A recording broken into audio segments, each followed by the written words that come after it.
नमस्कार मेरे प्यारे दोस्तों, मैं वैभव एक बार फिर से आप सबका का स्वागत करता हूं आपके अपने ऑनलाइन प्लेटफॉर्म पर। आप सभी मेरे भाई बहनों का बहुत बहुत स्वागत है। जल्दी से सारे लोग आ जाइए, फिर आज के सेशन की लोग शुरुआत करेंगे।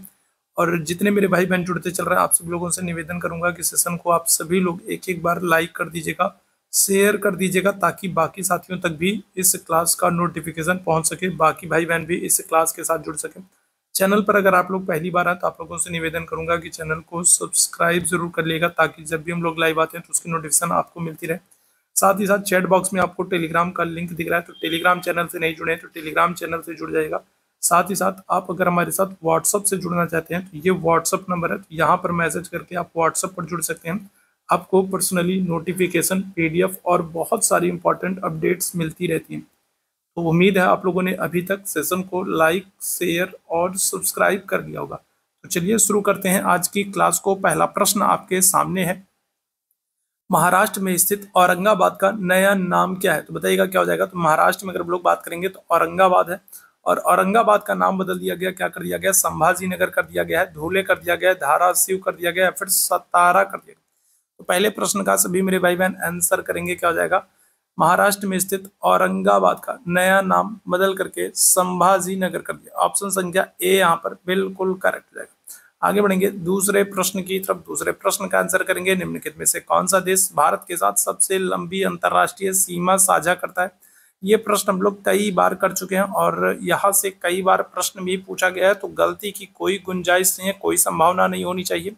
प्रश्न कई बार पूछा गया है और कई बार हम लोग कर भी चुके हैं। तो भारत के साथ सबसे लंबी अंतरराष्ट्रीय सीमा साझा करने वाला देश कौन सा है? तो आप आंसर कर दोगे बांग्लादेश। ठीक है, कौन है? बांग्लादेश। बांग्लादेश के संदर्भ में आपको याद रखना है कि बांग्लादेश जो है ये भारत के 5 राज्यों के साथ साझा करता है। ठीक है, कितने? 5 राज्यों के साथ। उन 5 राज्यों के नाम भी आपको याद रखने, कौन कौन से वो 5 राज्य हैं। तो देखो, असम है, ठीक है, असम है। इसके अलावा अगर हम लोग बात कर लें, मेघालय है, असम है, मेघालय है, त्रिपुरा है, मिजोरम है। ठीक है, असम है, मेघालय है, त्रिपुरा है, मिजोरम है और पश्चिम बंगाल।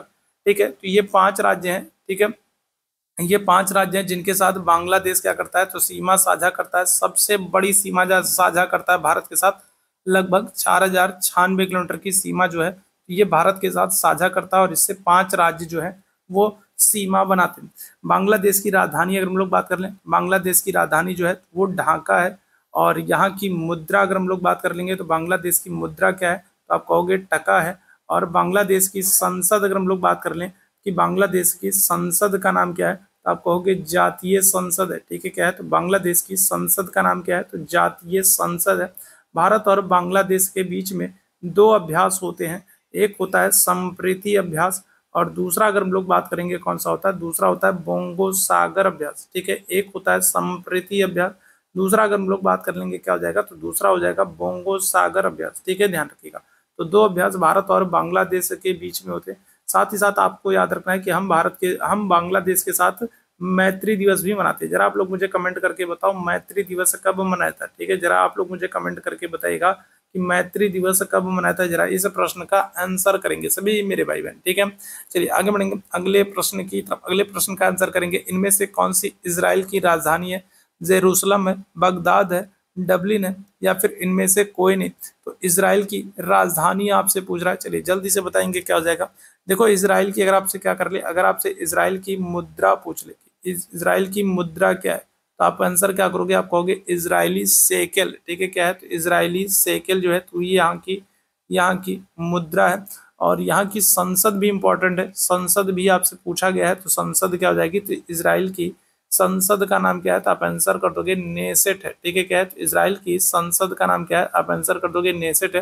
राजधानी इनकी क्या हो जाएगी? तो आप आंसर कर दोगे जेरूसलम है। ठीक है, बगदाद जो है ये किसकी? तो ये इराक की राजधानी है। ठीक है, किसकी? तो अगर हम लोग बगदाद की बात करेंगे तो इराक की राजधानी है। और डबलिन की अगर हम लोग बात कर लेंगे तो ये आयरलैंड की राजधानी। डबलिन की अगर हम लोग बात कर लेंगे किसकी? तो ये आयरलैंड की राजधानी। ठीक है, तो ये ध्यान रखिएगा। ठीक, चलिए आगे बढ़ेंगे अगले प्रश्न की तरफ। अगला प्रश्न आपके सामने, इनमें से किस राज्य में विधान परिषद है? बताएगा। तो विधान परिषद की बात हो रही है, बताएगा विधान परिषद किस राज्य में? झारखंड में, कर्नाटक में, उड़ीसा में, गुजरात में। चलिए जल्दी से सारे मेरे भाई आंसर करेंगे, क्या हो जाएगा? किस राज्य में विधान परिषद है? तो क्या आंसर हो जाएगा? बताएंगे सभी मेरे भाई बहन, क्या हो जाएगा इस प्रश्न का आंसर? देखो विधान परिषद जो है वो 6 राज्यों में, ठीक है, कितने राज्यों में विधान परिषद है, तो 6 राज्यों में विधान परिषद है। और आपको सभी के नाम याद होने चाहिए, ठीक है, कौन कौन से राज्य हैं, तो यूपी है, ठीक है, इसके अलावा अगर हम लोग बात कर लें तो बिहार है, ठीक है, कर्नाटक है, ठीक है, यूपी है, बिहार है, कर्नाटक है, महाराष्ट्र है, ठीक है, कर्नाटक है, महाराष्ट्र है, आंध्र प्रदेश है, आंध्र प्रदेश है, और तेलंगाना है, ठीक है, क्या है, तो आंध्र प्रदेश है और तेलंगाना है। तो ये 6 राज्य हैं जहाँ पर क्या है, ये 6 राज्य हैं जहाँ पर आपको विधान परिषद देखने को मिलेगा। तो आंसर क्या कर दोगे, ऑप्शन संख्या आप लोग बी आंसर कर दोगे। कर्नाटका में आपको क्या हो जाएगा, विधान परिषद देखने को मिलेगा। विधान परिषद के संदर्भ में आपको याद रखना है, विधान परिषद की अगर हम लोग बात कर लें तो विधान परिषद के संदर्भ में भी कुछ महत्वपूर्ण प्रश्न बन जाते हैं आपसे, जिनको आपको याद रखना है। विधान परिषद जो है तो ये द्वितीय सदन होता है, ठीक है, विधान परिषद क्या होता है, तो ये द्वितीय सदन होता है, साथ ही साथ उच्च सदन होता है, साथ ही साथ आपको याद रखना अस्थाई सदन होता है। विधान परिषद जो होता है ये क्या होता है, तो ये द्वितीय सदन होता है, उच्च सदन होता है, अस्थाई सदन होता है। विधान परिषद का अगर सदस्य बनना है तो आयु सीमा क्या होगी, तो सदस्य अगर बनना है तो 30 वर्ष की आयु होनी चाहिए विधान परिषद का अगर सदस्य बनना है। और अगर आपसे कार्यकाल पूछा जाए तो विधान परिषद के सदस्यों का जो कार्यकाल होता है वो कितना होता है, तो वो 6 वर्ष का होता है, ठीक है, कितने, तो 6 वर्ष का होता है, याद रखेंगे, ठीक है। आगे बढ़ेंगे अगले प्रश्न की तरफ। अगले प्रश्न का आंसर करेंगे, निम्नलिखित में से किस दिन भारतीय वायुसेना दिवस मनाया था, बताइएगा क्या हो जाएगा, तो किस दिन हम लोग भारतीय वायुसेना दिवस मनाते हैं। जितने मेरे भाई बहन बाद में जुड़े हैं सभी लोगों से निवेदन करूंगा कि सेशन को लाइक कर दीजिएगा, शेयर कर दीजिएगा, चैनल पर पहली बार है तो सब्सक्राइब जरूर कर लिएगा। टेलीग्राम से नहीं जुड़े हैं तो टेलीग्राम चैनल से जुड़ जाइए, आपको वहाँ पर पीडीएफ और बहुत सारी इंपॉर्टेंट अपडेट्स मिलती रहेंगी। साथ ही साथ अगर हम लोग बात करें व्हाट्सअप से जुड़ना चाहते हैं तो ये व्हाट्सअप नंबर है, यहाँ पर मैसेज करके आप व्हाट्सअप से जुड़ सकते हैं। आपको बहुत सारी इंपॉर्टेंट अपडेट्स, पीडीएफ और जो भी कुछ आपके लिए महत्वपूर्ण हो सकता है वो सब यहाँ पर अवेलेबल कराया जाएगा। साथ ही साथ अगर आपका कोई डाउट है तो भी आप यहाँ पर पूछ सकते हैं। भारतीय वायुसेना दिवस कब मनाते हैं, आप आंसर कर दोगे, ऑप्शन संख्या सी 8 अक्टूबर को मनाते हैं, ठीक है, कब मनाते हैं, 8 अक्टूबर को भारतीय वायुसेना दिवस मनाते हैं। आगे बढ़ेंगे अगले प्रश्न की तरफ। अगले प्रश्न का आंसर करेंगे, निम्नलिखित में से किसे भारत का स्कॉटलैंड कहा जाता है, तो किसे भारत का स्कॉटलैंड कहा जाता है, कुर्ग को, श्रीनगर को, मसूरी को, या फिर दार्जिलिंग को, बताइएगा निम्न में से किसे भारत का स्कॉटलैंड कहते हैं, कुर्ग को, श्रीनगर को, मसूरी को, या फिर दार्जिलिंग को, क्या आ जाएगा आंसर, आंसर कर दोगे, ऑप्शन संख्या सी हो जाएगा कुर्ग। कुर्ग कहाँ पर है, तो ये कर्नाटक में पड़ेगा, ठीक है, कहाँ पर, तो कर्नाटक में पड़ेगा। और इसको, ठीक है, इसकी सुंदरता के कारण क्या करते हैं, भारत का स्कॉटलैंड कहते हैं, ठीक है, याद रखिए। ऑप्शन संख्या क्या हो जाएगा, ए आंसर कर देंगे, ठीक है। अगर आपसे पूछा जाए भारत का पेरिस किसे कहते हैं, अगर आपसे पूछा जाए भारत का पेरिस किसे कहते हैं, तब आप आंसर क्या करोगे, आप आंसर करोगे जयपुर को, ठीक है, किसको, भारत का पेरिस किसे कहते हैं, तो आप आंसर करोगे जयपुर को कहते हैं, ठीक है। अगर आपसे पूछा जाए भारत का इथोपिया किसे कहते हैं, भारत का इथोपिया किसे कहते हैं, तो आप आंसर क्या करोगे, आप कहोगे मध्य प्रदेश को, ठीक है, किसको, तो मध्य प्रदेश को भारत का इथोपिया कहा जाता है। भारत का पेरिस जो है वो जयपुर को कहा जाता है। सिलिकॉन अगर सिटी पूछा जाए, सिलिकॉन सिटी अगर आपसे पूछा जाए, सिलिकॉन सिटी या सिलिकॉन वैली किसे कहते हैं, तो आप आंसर किसको करोगे, आप कहोगे बेंगलुरु को, ठीक है, किसको, तो आप आंसर करोगे बेंगलुरु को, सिलिकॉन सिटी या सिलिकॉन वैली, ठीक है। आगे बढ़ेंगे अगले प्रश्न की तरफ। अगले प्रश्न का आंसर करेंगे, कला मथुरा से स्टेलिसिंग की पारंपरिक कला, बताइएगा क्या आ जाएगा। तो अगर हम लोग बात करें, चलिए जल्दी से बताइएगा, तो कौन सी कला है जो मथुरा से स्टेसिलिंग की पारंपरिक कला है, कजरी है, लघु कला है, सांझी है, या फिर इनमें से कोई नहीं। चलिए इस प्रश्न का आंसर कर देखिए क्या आ जाएगा, करेक्ट आंसर कर देखिए, ऑप्शन संख्या सी हो जाएगा, सांझी है, ठीक है, कौन सी है, तो आप आंसर क्या कर दोगे, तो आप आंसर कर दोगे ऑप्शन संख्या सी हो जाएगा, सांझी, ठीक है।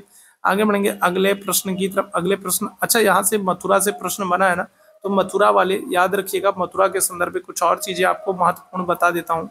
मथुरा के संदर्भ में आपको याद रखना है, जो ये मथुरा है तो ये सबसे क्या है, तो ये उत्तर प्रदेश में सबसे कम वर्षा वाला जिला है, ठीक है, क्या है, तो सबसे कम वर्षा जो है वो यूपी में कहाँ पर होती है, तो सबसे कम वर्षा यूपी में मथुरा में होती है।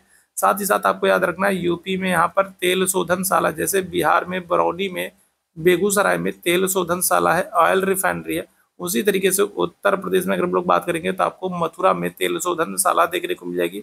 और उत्तर प्रदेश का सबसे कम वर्षा वाला जिला कौन सा है, तो ये हो जाएगा आपका मथुरा हो जाएगा, ठीक है, याद रखिएगा, ठीक है। मथुरा में अगर हम लोग बात करें, मथुरा में आपका हुरंगा मेला, ठीक है। कौन सा? तो मथुरा में आपका हुरंगा मेला लगता है, ठीक है, याद रखिएगा। ठीक, चलिए आगे बढ़ गए अगले प्रश्न की तरफ। अगला प्रश्न जो है, ठीक है, अगला जो प्रश्न आपके सामने है, ठीक है, 2014 में बनाया गया भारत का 29वां राज्य कौन सा था, बताएगा। तो 2014 में अगर हम लोग बात करें तो कौन सा भारत का 29वां राज्य बना है? तेलंगाना है, झारखंड है, उत्तराखंड है या फिर सिक्किम है? चलिए जल्दी से बताइएगा क्या हो जाएगा। तो 2014 में भारत का 29वां राज्य कौन बना है? तेलंगाना है, झारखंड है, उत्तराखंड है या फिर सिक्किम? आंसर क्या कर देगा? तो आंसर कर देंगे ऑप्शन संख्या ए हो जाएगा, तेलंगाना, ठीक है। तेलंगाना भारत का 29वां राज्य बना था, ठीक है।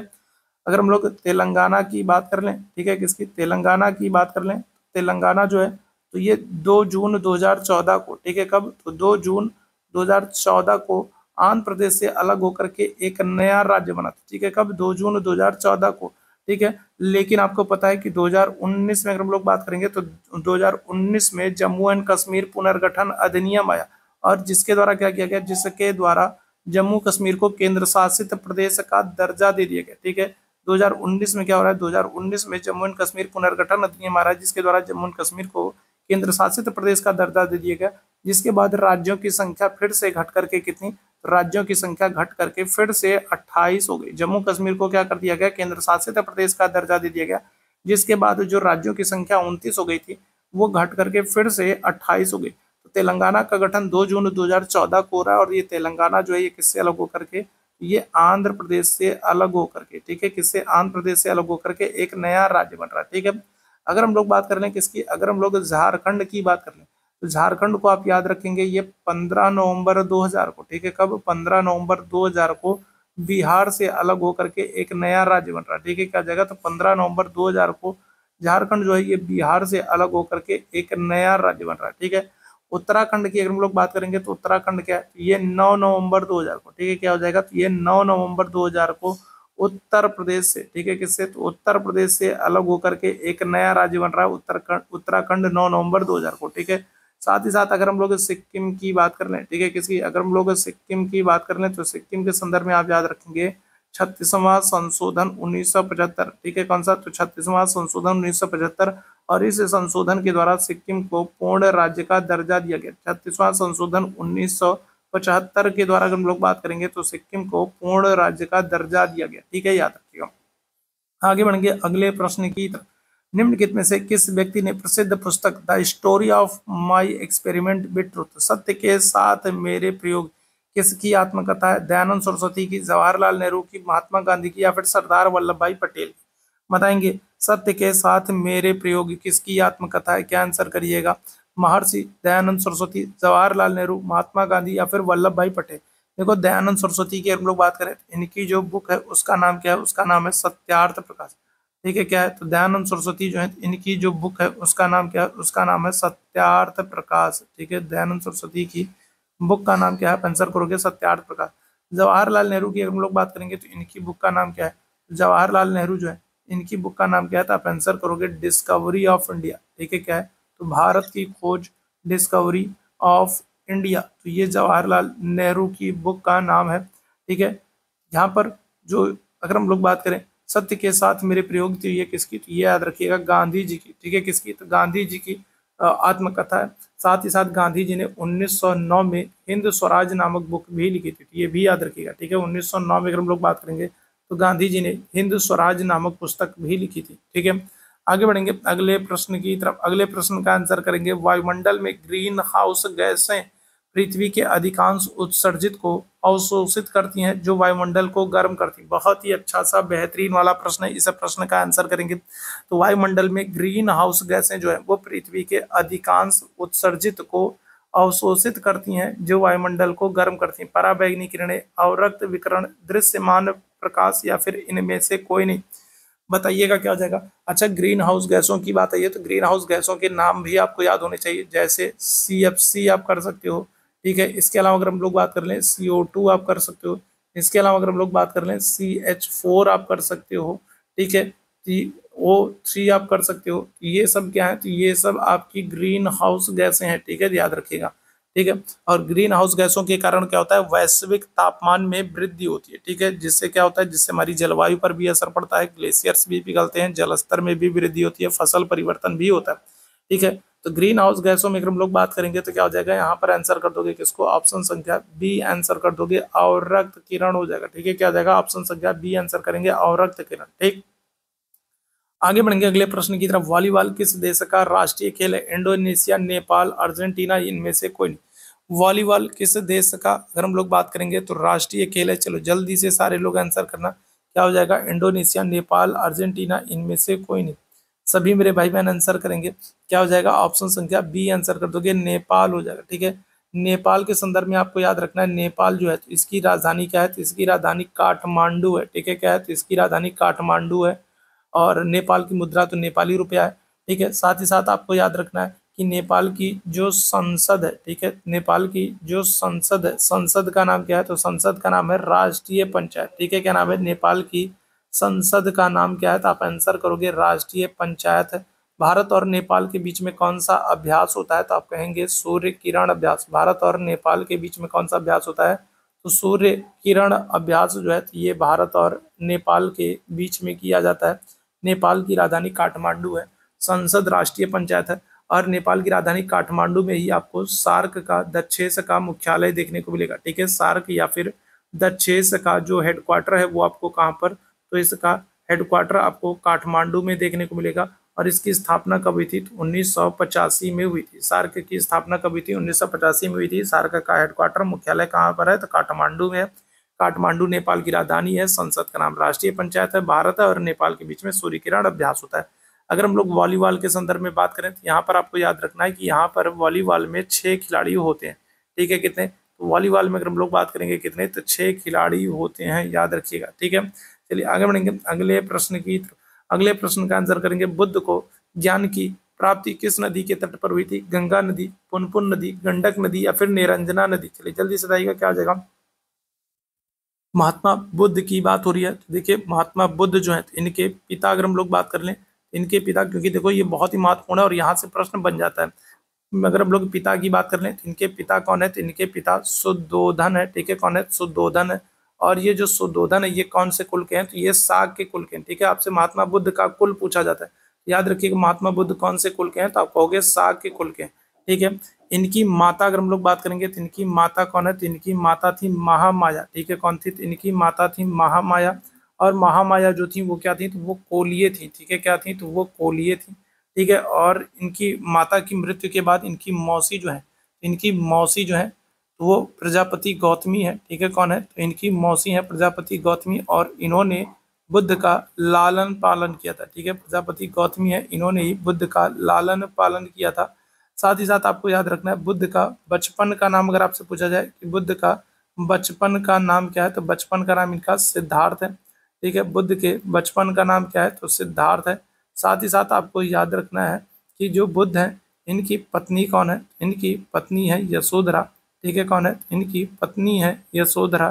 साथ ही साथ इनकी अगर हम लोग इनके पुत्र की बात कर लेंगे तो इनके जो पुत्र हैं उनका नाम क्या है, तो उनका नाम है राहुल। ठीक है, क्या नाम है, तो महात्मा बुद्ध के पुत्र का नाम क्या है, राहुल है। ठीक है, महात्मा बुद्ध को ज्ञान की प्राप्ति अगर आपसे पूछा जाए कि ज्ञान की प्राप्ति कहाँ पर हुई, तो आप आंसर करोगे बोध गया में हुई है। ठीक है, पीपल के वृक्ष के नीचे। ठीक है, कहाँ पर, तो पीपल का वृक्ष है गया में। अगर हम लोग बात करें ज्ञान की प्राप्ति कहाँ पर हो रही, तो गया में पीपल के वृक्ष के नीचे निरंजना नदी के किनारे। ठीक है, कौन सी नदी है, तो नदी है निरंजना नदी। ऑप्शन संख्या क्या हो जाएगा, डी आंसर हो जाएगा। ठीक है, पहला उपदेश कहाँ पर दिया है, अगर हम लोग बात करें महात्मा बुद्ध ने पहला उपदेश कहाँ पर दिया, तो आप आंसर क्या करोगे, तो आप आंसर करोगे सारनाथ में। ठीक है, कहाँ पर, तो सारनाथ में पहला उपदेश दिया है। और इनकी मृत्यु कहाँ पर हो रही है, तो बुद्ध की मृत्यु हो रही है कुशीनारा में। ठीक है, कहाँ पर, तो अगर हम लोग बात करें कहाँ पर, कुशीनारा में, कुशीनारा में बुद्ध की मृत्यु हो रही है, ये याद रखिएगा। ठीक है, तो यहाँ पर ऑप्शन संख्या डी बिल्कुल करेक्ट जाएगा। आगे बढ़ेंगे अगले प्रश्न की तरफ। अगले प्रश्न का आंसर करेंगे, हर्षवर्धन के शासनकाल के दौरान निम्नलिखित में से कौन सी नई राजधानी थी जो थानेश्वर से स्थानांतरित हुई थी, तो बताइएगा। तो हर्षवर्धन के काल में अगर हम लोग बात करेंगे तो कौन सी राजधानी है जो थानेश्वर से हस्तांतरित हुई थी, कुरुक्षेत्र है, मगध है, पाटलिपुत्र है, या फिर कन्नौज है। हर्षवर्धन के समय देखो हर्षवर्धन बहुत ही महत्वपूर्ण है। ठीक है, हर्षवर्धन से भी प्रश्न आपके एग्जाम में बन जाता है। हर्षवर्धन की बात करें तो हर्षवर्धन का ही दूसरा नाम आपको क्या, शिलादित्य मिलता है। ठीक है, क्या हो जाएगा, तो हर्षवर्धन का ही दूसरा नाम आपको शिलादित्य मिलता है। साथ ही साथ याद रखिएगा हर्षवर्धन की आपको 3 किताबें देखने को मिलेंगी, नागानंद, नागानंद रत्नावली, प्रियदर्शिका। हर्षवर्धन अगर हम लोग बात करें तो ये अत्यंत विद्वान और महत्वपूर्ण राजा है। इसकी 3 किताबें हैं, नागानंद, रत्नावली, प्रियदर्शिका। और इसका नाम क्या मिलता है? इसका दूसरा नाम मिलता है शिलादित्य मिलता है। ठीक है, तो ये इसकी 3 किताबें हैं। हर्षवर्धन के दरबार में ही बाणभट्ट रहते थे। ठीक है, कौन रहते थे? तो बाणभट्ट जो है वो इसके दरबार में रहते थे। और बाणभट्ट की आपको 2 किताबें देखने को मिल जाएंगी, एक आपको हर्षचरित देखने को मिल जाएगी, साथ ही साथ दूसरा अगर हम लोग बात करेंगे तो क्या हो जाएगा, दूसरा आपको कादम्बरी देखने को मिल जाएगी। ठीक है, तो बाणभट्ट जो है वो हर्षवर्धन के दरबार में रहते थे और बाणभट्ट की 2 किताबें हर्षचरित और किताब जो है कादम्बरी। हर्षवर्धन की भी 3 किताबें हैं, नागा रत्नावली, प्रियदर्शिका। साथ ही साथ आपको याद रखना है हर्षवर्धन के समय में ही चीनी यात्री हेनसांग भारत आया। ठीक है, कौन? हेनसांग भारत आया। हेनसांग की जो बुक है, बुक का नाम क्या है? इसकी बुक का नाम है सी यू की। ठीक है, हेनसांग का जो यात्रा वृत्तांत है उसको उसने समेकित किया है किस नाम से? सी यू की के नाम से। हेनसांग को यात्रियों का राजकुमार कहा जाता है। ठीक है, क्या करते हैं? यात्रियों का राजकुमार कहा जाता है। किसको? हेनसांग को यात्रियों का राजकुमार कहा जाता है। साथ ही साथ याद रखिएगा वर्तमान शाक्य मुनि कहा जाता है। ठीक है, क्या करते हैं? तो वर्तमान, ठीक है, शाक्य मुनि कहा जाता है। किसको? वर्तमान शाक्य मुनि कहा जाता है। ठीक है, हेनसांग को। तो क्या हो जाएगा? हर्षवर्धन के शासन काल में थानेश्वर से जो स्थानांतरित करके जो नई राजधानी बनी थी वो कौन थी? तो वो थी ऑप्शन संख्या डी हो जाएगा, कन्नौज थी। ठीक है, कौन थी? कन्नौज थी। और कन्नौज के संदर्भ में आपको याद रखना है, यूपी वाले विशेष रूप से ध्यान रखिएगा, कन्नौज को इत्र नगरी कहते हैं। ठीक है, क्या करते हैं? कन्नौज को इत्र नगरी कहते हैं, इत्र के लिए फेमस। ठीक है, आगे बढ़ेंगे अगले प्रश्न की तरफ। अगले प्रश्न का आंसर करेंगे, निम्न में से कौन किस सेना की ताकत छापामार गुरिल्ला रणनीति थी? बताइएगा। तो कौन से सेना की ताकत अगर हम लोग बात करेंगे तो छापामार गोरिल्ला युद्ध है, मराठा है, ब्रिटिश हैं, मुगल हैं, या फिर नायक्स हैं? तो बताइएगा क्या जाएगा, इस प्रश्न का आंसर करेंगे। चलिए जल्दी से सारे मेरे भाई आंसर करेंगे, क्या जाएगा इस प्रश्न का आंसर करेंगे। सभी मेरे भाई बहन बताइएगा क्या हो जाएगा इस प्रश्न का आंसर। तो करेक्ट आंसर कर दोगे इसको, छापामार गोरिल्ला रणनीति जो है ये मराठों की रणनीति थी। ठीक है, याद रखेंगे ऑप्शन संख्या क्या जाएगा? तो ए आंसर हो जाएगा, मराठे कर दोगे। ठीक है, अच्छा मराठों के संदर्भ में भी आपको याद रखना है कि मराठों के संदर्भ में जब हम लोग बात करते हैं तो सबसे पहले हमारे दिमाग में कौन आते हैं? तो शिवाजी आते हैं। ठीक है, कौन आते हैं? तो शिवाजी आते हैं। शिवाजी की हम लोग बात करेंगे तो इनका जन्म जो है वो कहाँ पर? तो वो रायगढ़ के किले में होता है। ठीक है, कहाँ पर? तो रायगढ़ के किले में होता है। कुछ बुक में आपको 1627 मिलता है तो कुछ जगहों पर आपको 1630 मिलता है इनके जन्म को लेकर के। ठीक है, तो जन्म इनका रायगढ़ में हो रहा है। अगर आप क्या करें, अगर हम लोग राज्याभिषेक की बात कर ले, ठीक है, अगर हम लोग राज्याभिषेक की बात कर ले, ठीक है, एक मिनट, ठीक है, एक मिनट रुक जाओ भाई। ठीक है, अगर हम लोग बात कर लें तो शिवाजी का जन्म जो है तो वो कहाँ पर? तो शिवाजी का जन्म जो है वो सिवनेर के किले में हो रहा है। ठीक है, कहाँ पर? शिवाजी का जन्म जो है वो सिवनेर के किले में हो रहा है। और राज्याभिषेक की अगर हम लोग बात कर लेंगे, किसकी? राज्याभिषेक की बात कर लेंगे तो राज्याभिषेक इनका कहाँ पर हो रहा है? रायगढ़ में हो रहा है। ठीक है, कहाँ पर? तो इनका राज्याभिषेक हो रहा है रायगढ़ में 1674 में। ठीक है, और इनकी मृत्यु कहाँ पर होगी? देखो शिवाजी का जन्म सिवनेर के किले में होगा, 1627 कहीं कहीं मिलता है, कहीं कहीं 1630 मिलता है। ठीक है, राज्याभिषेक रायगढ़ में हो रहा है 1674 में। और अगर हम लोग मृत्यु की बात करेंगे तो इनकी मृत्यु होगी कब? 1680 में। ठीक है, शिवाजी की मृत्यु 1680 में होगी। शिवाजी के दरबार में आपको याद रखना अष्ट प्रधान रहा करते थे। ठीक है, क्या हो जाएगा? तो शिवाजी के दरबार में अगर हम लोग बात करेंगे तो अष्ट प्रधान रहा करते थे। ठीक है, याद रखिएगा।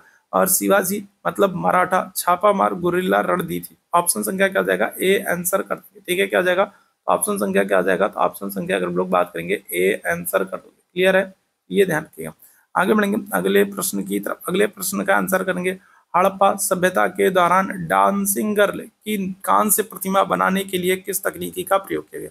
ठीक है, हड़प्पा सभ्यता के दौरान अगर हम लोग बात करेंगे जो डांसिंग गर्ल है, ये डांसिंग गर्ल जो है ये कहाँ से मिलती है? तो ये डांसिंग गर्ल अगर हम लोग बात करेंगे तो ये नृत्य करती हुई अगर हम लोग बात करेंगे स्त्री की जो प्रतिमा है वो आपको कहाँ से? तो वो आपको मोहनजोदड़ो से मिलेगी। ठीक है, कहाँ से? तो डांसिंग करती हुई, ठीक है। नर्तकी की मूर्ति अगर हम लोग बात करेंगे तो ये आपको कहाँ से, ये आपको मोहनजोदड़ो से मिलेगी। ठीक है।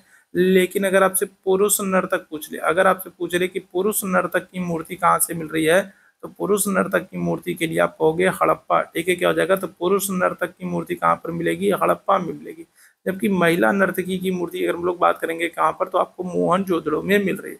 ठीक है। तो डांसिंग गर्ल की कांस्य प्रतिमा, कई बार आपसे ये भी पूछता है कि ये जो डांसिंग गर्ल है, नृत्य करती हुई प्रतिमा, ये किसकी है, तो ये कांसे की है। ठीक है, किसकी है, तो कांसे की है, कांसे प्रतिमा है। और इसको बनाने के लिए कौन सी, तो ऑप्शन संख्या क्या करेंगे, तो डी आंसर कर देंगे, मोम लोपी ढलाई कास्टिंग। ऑप्शन संख्या क्या आ जाएगा, तो डी आंसर कर देंगे। ठीक है, आगे बढ़ेंगे अगले प्रश्न की तरफ। अगले प्रश्न का आंसर करेंगे, पूर्ण स्वराज की मांग करने वाले पहले कार्यकर्ता कौन थे, तो बताइएगा, मगफूर अहमद आजाजी, विपिन चंद्रपाल, बाल गंगाधर तिलक, या फिर हसरत मोहानी। तो पूर्ण स्वराज की मांग करने वाले पहले कार्यकर्ता कौन थे, चलिए जल्दी से बताइएगा क्या हो जाएगा इस प्रश्न का आंसर। चलिए जल्दी से बताएंगे क्या हो जाएगा, तो पूर्ण स्वराज की मांग करने वाले पहले कार्यकर्ता कौन हो जाएंगे, तो क्या आंसर कर दोगे, तो आप आंसर कर दोगे ऑप्शन संख्या डी हो जाएगा, हसरत मोहानी हो जाएगा। ठीक है, कौन है, हसरत मोहानी है, ये पूर्ण स्वराज की मांग करने वाले पहले कार्यकर्ता थे। हालांकि पूर्ण स्वराज की मांग को उस समय स्वीकार नहीं किया गया था। पूर्ण स्वराज की मांग को 1929 के लाहौर अधिवेशन में, आगे चल करके 1929 के लाहौर अधिवेशन में पूर्ण स्वराज की मांग को स्वीकार किया जाएगा। 1929 के लाहौर अधिवेशन में पूर्ण स्वराज की मांग को स्वीकार किया जाएगा। और इस अधिवेशन की अध्यक्षता कौन करेंगे, तो आप आंसर करोगे जवाहरलाल नेहरू करेंगे। ठीक है, 1929 के लाहौर अधिवेशन की अध्यक्षता कौन करेंगे, जवाहरलाल नेहरू करेंगे। और इस अधिवेशन में पूर्ण स्वराज की मांग को जो है स्वीकार किया जाएगा। लेकिन सबसे पहले अगर आपसे पूछा जाए कि किसने मांग की थी या पूर्ण स्वराज की बात किसने की थी, आप आंसर करोगे हसरत मोहानी को। आगे बढ़ेंगे अगले प्रश्न की तरफ। अगले प्रश्न का आंसर करेंगे, निम्नलिखित में से किसे स्वदेशी आंदोलन का एक प्रमुख कारण माना जाता है, बताइएगा। तो स्वदेशी आंदोलन, सबसे पहले तो आपको पता होना चाहिए स्वदेशी आंदोलन जो है ये शुरू कब हो रहा है। स्वदेशी आंदोलन का एक प्रमुख कारण क्या है, ये कब माना जाता है, बताइएगा क्या जाएगा, शिक्षा के बजाय पुलिस और रेलवे के लिए वित्त का पोषण करना, कलकत्ता निगम अधिनियम 1899, बंगाल को विभाजित करने का निर्णय, या फिर पंजाब भूमि हस्तांतरण अधिनियम 1900। तो क्या हो जाएगा, तो सबसे पहले आपको पता होना चाहिए कि जो ये स्वदेशी आंदोलन है, इस ये शुरुआत कब हो रही है, तो इसकी शुरुआत हो रही है 1905 में। स्वदेशी आंदोलन की शुरुआत कब हो रही है, तो आप आंसर करोगे 1905 में। और किस उद्देश्य से ये शुरू किया गया था, तो ऑप्शन हो जाएगा आपका सी, बंगाल को विभाजित करने के निर्णय के कारण। ठीक है, बंगाल को विभाजित करने का फैसला लेने के बाद जो है बंगाल में अगर हम लोग बात करेंगे स्वदेशी आंदोलन शुरू होता है, और बाद में ये धीरे धीरे पूरे देश में फैलता है। ठीक है, अगर हम लोग बात करें तो जो ये बंगाल के विभाजन है, बंगाल के विभाजन की घोषणा कब की गई थी, अगर हम लोग घोषणा की बात करेंगे तो घोषणा है 19 जुलाई 1905। ठीक है, क्या है, तो 19 जुलाई 1905 को क्या कर दिया गया, 19 जुलाई 1905 को घोषणा की गई कि बंगाल का विभाजन होगा। ठीक है, और लागू कब किया गया, तो इस विभाजन को लागू किया गया है 16 अक्टूबर 1905। ठीक है, क्या हो जाएगा, तो 16 अक्टूबर 1905। तो दोनों डेट आप याद रखिएगा, कब लागू किया गया और कब इसको क्या किया गया, कब इसकी घोषणा की गई थी। तो 19 जुलाई 1905 को इसकी घोषणा की गई है, और 16 अक्टूबर 1905 को बंगाल विभाजन लागू होगा। ठीक है, बंगाल विभाजन की अगर हम लोग बात कर लें तो दिल्ली में इसका नेतृत्व किसने किया, स्वदेशी आंदोलन की अगर हम लोग बात करेंगे तो दिल्ली में इसका नेतृत्व किसने किया, तो सैयद हैदर रजा ने किया। ठीक है, किसने, तो अगर हम लोग बात करें स्वदेशी आंदोलन का नेतृत्व किसने किया, तो दिल्ली में अगर हम लोग बात करें तो सैयद हैदर रजा ने दिल्ली में स्वदेशी आंदोलन का नेतृत्व किया था। ठीक है, चलिए आगे बढ़ेंगे अगले प्रश्न की तरफ। अगला जो प्रश्न है आपके सामने, ठीक है, फॉरवर्ड ब्लॉक की स्थापना निम्नलिखित में से किसके द्वारा की गई, महात्मा गांधी, सुभाष चंद्र बोस, सरदार वल्लभ भाई पटेल, या फिर इनमें से कोई। फॉरवर्ड ब्लॉक की स्थापना किसके द्वारा की गई, जितने मेरे भाई बहन बाद में जुड़े हैं, जितने लोगों ने सेशन को लाइक और शेयर नहीं किया, आप लोगों से निवेदन करूंगा कि सेशन को लाइक जरूर कर दीजिए, शेयर जरूर कर दीजिए, चैनल पर पहली बार है तो चैनल को सब्सक्राइब जरूर कर लिए, ताकि जब भी हम लोग लाइव आते हैं तो उसकी नोटिफिकेशन आपको मिलती रहे। साथ ही साथ चैट बॉक्स में आपको टेलीग्राम का लिंक दिख रहा है, टेलीग्राम चैनल से नहीं जुड़े हैं तो जुड़ जाइए, आपको important PDF, important notes, important update, सारी चीज़ें आपको यहाँ पर मिलती रहती हैं। साथ ही साथ व्हाट्सअप से अगर आप लोग जुड़ना चाहते हैं तो ये व्हाट्सअप नंबर है, तो यहाँ पर मैसेज करके व्हाट्सअप पर जुड़ सकते हैं, यहाँ पर भी आपको बहुत सारी इंपॉर्टेंट अपडेट्स मिलती रहेंगी। ठीक है, पर्सनली नोटिफिकेशन, महत्वपूर्ण अपडेट, महत्वपूर्ण पीडीएफ, और इसके अलावा जो भी डाउट होगा वो भी आप यहाँ पर क्लियर कर सकते हैं। क्या आ जाएगा करेक्ट आंसर? तो फॉरवर्ड ब्लॉक की स्थापना हो रही है 1939 में, ठीक है। कब हो रही है? तो 1939 में फॉरवर्ड ब्लॉक की स्थापना हो रही है। और कौन करेंगे? सुभाष चंद्र बोस करेंगे, ठीक है। क्या आ जाएगा? ऑप्शन संख्या सी बिल्कुल करेक्ट रहेगा। कौन है? तो सुभाष चंद्र बोस कर रहे हैं, ठीक है। अच्छा, साथ ही साथ आपको सुभाष चंद्र बोस की एक बुक है, उसका भी नाम याद रखना। और उस बुक का नाम क्या है? तो उस बुक का नाम है इंडियन स्ट्रगल, ठीक है। क्या नाम है? तो सुभाष चंद्र बोस की एक बुक है जिसका नाम क्या है? जिसका नाम है इंडियन स्ट्रगल, नाम है, याद रखेंगे। क्या है? नाम है इंडियन स्ट्रगल। आगे बढ़ेंगे अगले प्रश्न की तरफ। अगले प्रश्न का आंसर करेंगे, किस स्थान पर भारत के निम्नलिखित में से किस स्थान पर दिन और रात के तापमान में सबसे अधिक अंतर पाया जाता है? मतलब किस स्थान पर तापांतर, ठीक है, ताप का अंतर, दिन और रात के ताप का अंतर सबसे अधिक है? बताइएगा क्या हो जाएगा? तो थार मरुस्थल है, केरल है, अंडमान निकोबार है, या फिर गोवा है। चलिए जल्दी से इस प्रश्न का आंसर कर देंगे। निम्नलिखित में से किस स्थान पर दिन और रात के तापमान में बड़ा अंतर है, व्यापक अंतर है? क्या आंसर कर देंगे? आंसर हो जाएगा आपका थार का मरुस्थल, ठीक है। थार का जो मरुस्थल है, यहाँ पर दिन में जितनी ज्यादा गर्मी पड़ती है, रात में उतनी ही ज्यादा क्या हो जाएगा? ठंडी पड़ेगी, ठीक है। दिन में जितनी गर्मी पड़ेगी, रात में उतना ही पारा क्या हो जाएगा? उतना ही पारा नीचे की तरफ गिरेगा और क्या हो जाएगा? यहाँ पर ठंडी पड़ेगी। ऑप्शन संख्या क्या हो जाएगा? ए आंसर कर देगा। आगे बढ़ेंगे अगले प्रश्न की तरफ। विश्व को कितने प्रमुख काल क्षेत्रों, कितने टाइम जोन में विभाजित किया गया है? ये प्रश्न आपके एग्जाम में पूछा जा चुका है, बताइएगा। विश्व को कितने टाइम जोन में विभाजित किया गया है? 12, 30, 24 या फिर इनमें से कोई? विश्व को कितने टाइम जोन में विभाजित किया गया? चलिए जल्दी से सारे लोग आंसर कर देंगे। क्या हो जाएगा इस प्रश्न का आंसर? देखो, अगर हम लोग बात कर लें तो पूरे विश्व में कुल कितने टाइम जोन है, तो आप आंसर कर दोगे 24 टाइम जोन, ठीक है। कितने? पूरे विश्व में अगर हम लोग बात करेंगे कुल 24 टाइम जोन है।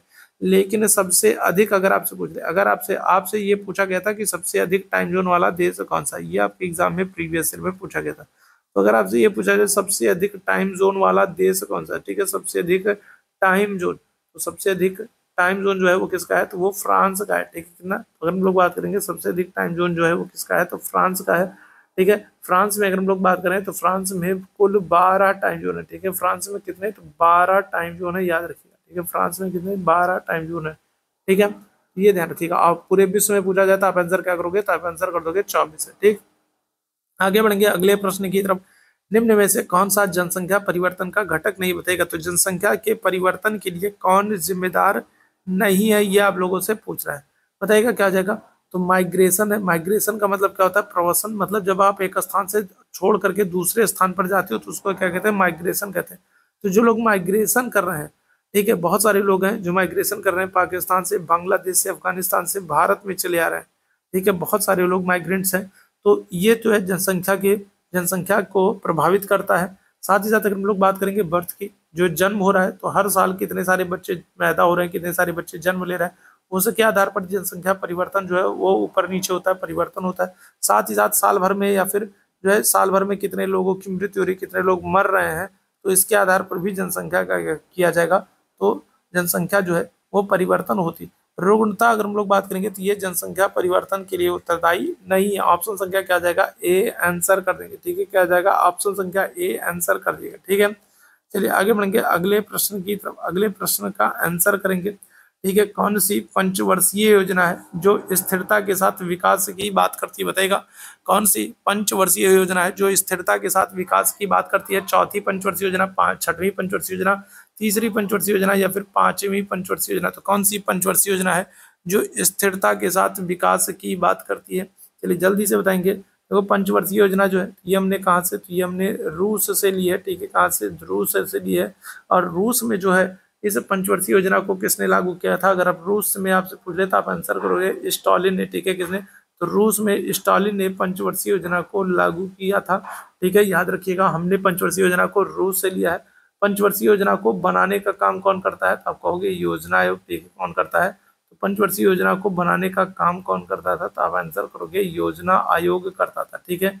चलिए यहाँ पर हम लोग बात करें स्थिरता के साथ विकास के उद्देश्य से निम्नलिखित में से कौन सी पंचवर्षीय योजना शुरू की गई थी? आंसर कर देंगे। ऑप्शन संख्या ए हो जाएगा चौथी पंचवर्षीय योजना, ठीक है। कौन सी? तो चौथी पंचवर्षीय योजना। ऑप्शन संख्या क्या हो जाएगा? ऑप्शन संख्या ए यहाँ पर बिल्कुल एकदम करेक्ट रहेगा, ठीक है। चौथी पंचवर्षीय योजना। आगे बढ़ेंगे अगले प्रश्न की तरफ। अगले प्रश्न का आंसर करेंगे सभी मेरे भाई बहन। अगला प्रश्न आपके सामने है, निम्नलिखित में से किसमें व्यक्तियों या व्यक्तियों के समूह के सह अस्तित्व वाले व्यवसाय शामिल है। तो बताइएगा। तो अगर हम लोग बात करेंगे कौन सा व्यवसाय है जिसमें व्यक्ति या फिर व्यक्तियों के समूह, आपको पता है अगर हम लोग गवर्नमेंट सेक्टर की बात करेंगे तो गवर्नमेंट सेक्टर में सारी चीजों पर गवर्नमेंट का अधिकार होता है, सरकार का अधिकार होता है। यहाँ से आपसे क्या पूछ रहा है, यहाँ पर आपसे पूछ रहा है व्यक्तियों या फिर व्यक्तियों के समूह वाले, तो व्यक्ति या फिर व्यक्तियों के समूह वाले बेरोजगारी की समस्या से भयंकर तरीके से जूझ रहे हैं, और बेरोजगारी से बचने के लिए ये लोग क्या करते हैं, तो आपस में मिल करके, ठीक है, समन्वित रूप से अगर हम लोग बात करेंगे तो ये लोग क्या कर लेते हैं, तो ये कार्य करते हैं। और ये कहाँ पर आएगा, तो ये राज्य के, ठीक है, क्या हो जाएगा, राज्य के निजी क्षेत्र में, ठीक है, क्या हो जाएगा, प्राइवेट सेक्टर में। ऑप्शन संख्या क्या कर दोगे, तो सी आंसर कर दो, ठीक है।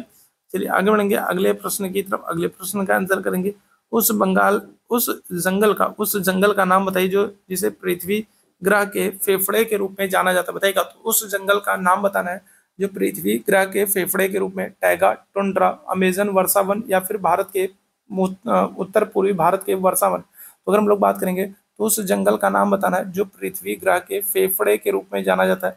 क्या आंसर हो जाएगा, टैगा होगा, टुंड्रा होगा, अमेजन वर्षावन होगा, या फिर उत्तरी पूर्वी भारत वन, भारत के वर्षावन। क्या हो जाएगा, तो आंसर कर देंगे अमेजन, ठीक है। अमेजन नदी घाटी के जो सदाबहार वन है, ठीक है, ये दुनिया के सबसे बड़े सदाबहार वन, अमेजन वर्षावनों की अगर हम लोग बात करेंगे तो ये दुनिया के सबसे बड़े सदाबहार वन है, और सबसे बड़े सदाबहार वन है। तो फिर यहाँ पर क्या होगा, आपको पता है सदाबहार वन जो होते हैं वहां पर कॉफी की खेती बहुत अच्छी होती है, ठीक है। तो ये दुनिया के सबसे बड़े सदाबहार वन है। तो यहाँ पर क्या होगा, अमेजन वर्षा वन जो है ये कॉफी प्रमुख उत्पादक क्षेत्र भी है, ठीक है। क्या है, तो ये कॉफी उत्पादक क्षेत्र भी है महत्वपूर्ण वाले, ठीक है। क्या हो जाएगा, तो काफी महत्वपूर्ण उत्पादक क्षेत्र भी है, ठीक है। तो ये याद रखेंगे। तो अमेजन वर्षा वन जो है, ठीक है, इनको इनको पृथ्वी का फेफड़ा भी कहा जाता है, दुनिया के सबसे बड़े सदाबहार वन है। ऑप्शन संख्या सी बिल्कुल करेक्ट रहेगा, ठीक है। चलिए आगे बढ़ेंगे अगले प्रश्न की तरफ। अगले प्रश्न का आंसर करेंगे, निम्न में से भारत के दो पड़ोसी देश कौन से, तो बताइएगा। तो अगर हम लोग बात कर लें तो भारत के दो पड़ोसी द्वीप देश पूछ रहा है, भारत के दो पड़ोसी द्वीप देश पूछ रहा है, तो बताइएगा क्या हो जाएगा। तो अगर हम लोग बात कर लें, ये भारत है, और यहाँ पर क्या कह रहा है, सेशल्स और ऑस्ट्रेलिया कह रहा है। तो आपको पता है ऑस्ट्रेलिया जो है वो भारत का पड़ोसी नहीं है, ऑस्ट्रेलिया जो है वो भारत का पड़ोसी नहीं है, तो ऑस्ट्रेलिया गलत हो जाएगा, ठीक है। मालदीव और म्यांमार, तो आपको पता है म्यांमार जो है वो द्वीप नहीं है, म्यांमार की हम लोग बात करेंगे द्वीप नहीं है, ठीक है। म्यांमार तो पड़ोसी तो है, लेकिन आपसे क्या कर रहा है, पड़ोसी द्वीप की बात कर रहा है, तो म्यांमार द्वीप नहीं है, ठीक है। लक्षद्वीप की अगर हम लोग बात करेंगे तो लक्षद्वीप तो भारत का ही हिस्सा है, ये कोई देश नहीं है, ठीक है। लक्षद्वीप जो है वो स्वतंत्र थोड़ी ना है, ठीक है, वो भारत में ही है। यहाँ पर करेक्ट आंसर क्या हो जाएगा, श्रीलंका और मालदीव, ठीक है। ये क्या है, ये दोनों देश हैं, ठीक है। क्या कह रहा है, तो आपसे दो पड़ोसी द्वीप देश पूछ रहा है, तो दो पड़ोसी द्वीपीय देश जो है वो है कौन, श्रीलंका है और मालदीव है, ठीक है। तो ऑप्शन संख्या क्या हो जाएगा, तो सी आंसर कर देंगे, ठीक है। क्या हो जाएगा, तो ऑप्शन संख्या सी आंसर कर देंगे, ठीक है। चलिए आगे बढ़ेंगे अगले प्रश्न की तरफ। अगले प्रश्न का आंसर करेंगे, निम्न में से कौन सी ओमान की राजधानी है, मनामा है, माले है, मास्को है, मस्कट है। तो बताइएगा क्या हो जाएगा इस प्रश्न का आंसर। ओमान की राजधानी क्या है, क्या आंसर कर दोगे, तो आंसर कर दोगे ऑप्शन संख्या डी हो जाएगा, मस्कट है, ठीक है। क्या ओमान की राजधानी क्या है, आंसर कर दोगे मस्कट है, ठीक है। और मुद्रा अगर आपसे पूछ लेगा कि यहाँ की क्या है, तो ओमान की मुद्रा क्या है, तो आप आंसर करोगे ओमानी रियाल, ठीक है। क्या हो जाएगा, तो ओमानी रियाल जो है यहाँ की मुद्रा है, ठीक है, याद रखिएगा। आगे बढ़ेंगे अगले प्रश्न की तरफ। अगले प्रश्न का आंसर करेंगे, निम्नलिखित में से कौन सा लोकसभा के प्रथम, ठीक है, लोकसभा के प्रथम अध्यक्ष थे।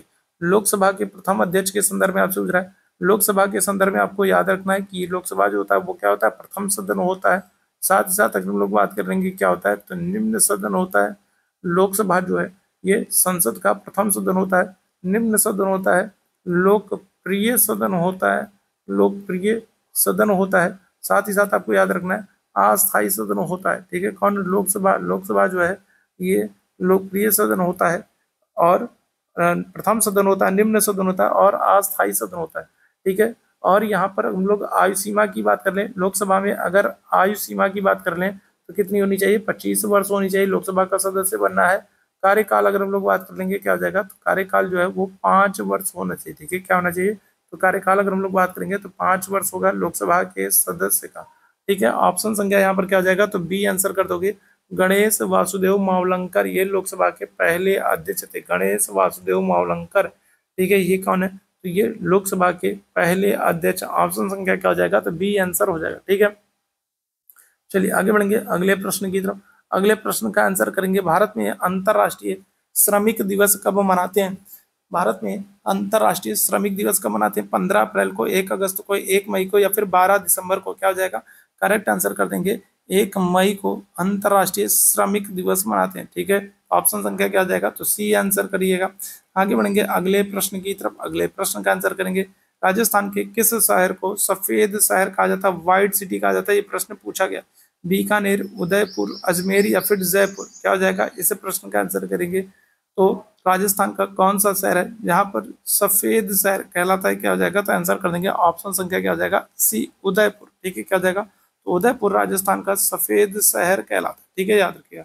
जयपुर की अगर हम लोग बात कर लें तो जयपुर को पिंक सिटी कहा जाता है। ठीक है, क्या करते हैं? तो पिंक सिटी कहते हैं जयपुर को। ठीक है, चलिए आगे बढ़ेंगे अगले प्रश्न की तरफ। अगले प्रश्न का आंसर करेंगे, निम्नलिखित में से एक केंद्र शासित प्रदेश की राजधानी नहीं बताएगा। तो दिए गए विकल्पों में से कौन सा एक केंद्र शासित प्रदेशों की राजधानी नहीं है? देखो, अगर हम लोग दमन की बात कर लें तो दमन जो है वो दमन दीव, दादरा नगर हवेली सब एक हो गए, तो इनकी राजधानी है। ठीक है, पुदुचेरी की तो राजधानी पुदुचेरी है। ठीक है, और लक्षद्वीप, लक्षद्वीप में जो है लक्षद्वीप की जो राजधानी है वो क्या है? तो वो कावारती है। ठीक है, क्या है? कावारती है। यहाँ पर अगर हम लोग बात करें आइजोल, आइजोल किसकी राजधानी थी? ये मिजोरम की राजधानी है। और मिजोरम जो है वो क्या है? तो वो केंद्र शासित या संघ शासित प्रदेश नहीं है। मिजोरम, मिजोरम की राजधानी क्या हो जाएगा? आइजोल। ठीक है, आगे बढ़ेंगे अगले प्रश्न की तरफ। संयुक्त राज्य अमेरिका का राष्ट्रीय खेल क्या है? टेनिस है, बास्केटबॉल है, बेसबॉल है या बैडमिंटन है? तो बताइएगा क्या हो जाएगा? तो अमेरिका का राष्ट्रीय खेल आपसे पूछ रहा है। देखो, अमेरिका की हम लोग बात कर लें, अमेरिका की राजधानी क्या है? तो आप आंसर करोगे वाशिंगटन है। ठीक है, क्या है? तो अमेरिका की राजधानी क्या है? वाशिंगटन है। और ये वाशिंगटन जो है ये पोटोमैक नदी पर, ठीक है, कौन सी? तो पोटोमैक नदी पर है। अमेरिका की राजधानी अगर हम लोग बात कर लेंगे तो वाशिंगटन है और ये पोटोमैक नदी के किनारे। अमेरिका की संसद की अगर हम लोग बात कर लें तो अमेरिका की जो संसद है उस संसद का नाम क्या है? तो कांग्रेस है। ठीक है, क्या नाम है? तो अमेरिका की जो संसद है उस संसद का नाम क्या है? तो आप आंसर करोगे कांग्रेस है। अमेरिका की राजधानी वाशिंगटन है और ये, ठीक है, क्या हो रहा है? पोटोमैक नदी किनारे।